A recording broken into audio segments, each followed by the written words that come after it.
Hi అండి, welcome to my channel. ఈరోజు కొత్త రెసిపీ వచ్చేసి పోహా ఉప్మా. ఉప్మాకి సరిపడా మన అటుకులు అయితే తీసుకొని ఇలా వాటర్లో అయితే 2-3 టైమ్స్ వాష్ చేసుకొని పక్కన పెట్టుకుంటే ఇవి రైస్ లెక్క బాగా మంచిగా ఉబ్బుతాయండి.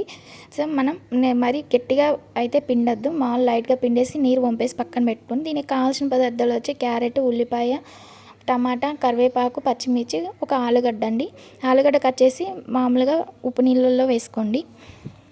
ఆ తర్వాత కళాయిలో ఆయిల్ వేసుకొని ఆయిల్కి కొంచెం పల్లీలు, కొంచెం పొట్టుపప్పు, ఆ తర్వాత కొంచెం పచ్చిపప్పు, ఇవి 3 వేసుకొని కొద్దిసేపు మంచిగా వేగనీయండి. ఇవి బాగా వేగిన తర్వాత మనం ముందుగా కట్ చేసి పెట్టుకున్న ఉల్లిపాయ ముక్కలు, క్యారెట్ ముక్కలు అండ్ ఆలుగడ్డ ముక్కలు, ఇవి 3 కొంచెం ఎక్కువసేపు వేగుతాయి కాబట్టి ఈ 3 వేసుకొని కొద్దిసేపు మంచిగా వేగేంతవరకు కలిదిప్పుకుంటూ ఉండాలి. లేదంటే ఒక 1 మినిట్ అలా మూత పెట్టేసి ఆవిరికి అనేది మంచిగా ఉడుకుతాయండి. కొంచెం చూడండి, ఇలా కలర్ చేంజ్ అయిన తర్వాత పచ్చిమిర్చి చీలికలు, కరివేపాకు, కొంచెం పసుపు, రుచికి సరిపడా సాల్ట్ వేసేసుకొని మంచిగా కలిదిప్పుకోవాలండి. ఇవి బాగా వేగిన తర్వాత మాత్రమే మనం టమాటాలు వేసుకోవాలండి.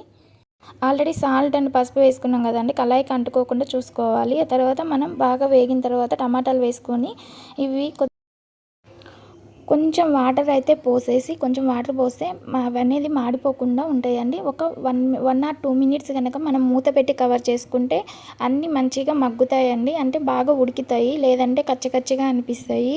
ఇవి బాగా చూడండి, ఒక 2 నిమిషాల తర్వాత ఆయిల్ అయితే సపరేట్ అయిపోయింది. ముక్కలు కూడా చాలా ఉడికినాయి. ఒకవేళ ఉడకపోతే మళ్ళీ కొంచెం ఒక 2 టేబుల్ స్పూన్ నీళ్ళు అయితే వేసుకొని కొద్దిసేపు మళ్ళీ మగ్గనివ్వండి.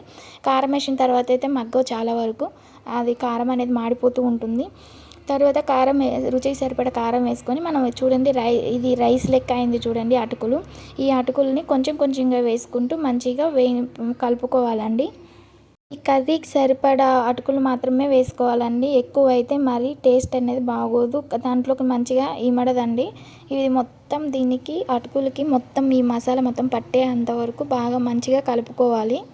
ఉప్మాకి సీక్రెట్ అయిన కారం వచ్చేసి పుట్నాల పప్పు, కొంచెం వెల్లిపాయ, కొంచెం కారం, ఉప్పు వేసి మంచిగా పొడి అయితే పట్టుకొని లాస్ట్లో దింపే ముందుగా వేసి కొద్దిసేపు కలుపుకోవాలండి.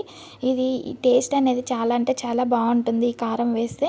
మీరు విడిగా అయినా కలుపుకొని తినచ్చు, లేదా ఇలా మొత్తంలో కలిపేస్తే ఇంకా రుచి అనేది చాలా బాగుంటుంది అండి. మనకి వేడివేడిగా పోహా ఉప్మా అయితే రెడీ అయిపోయింది. నచ్చితే లైక్ చేయండి, షేర్ చేయండి.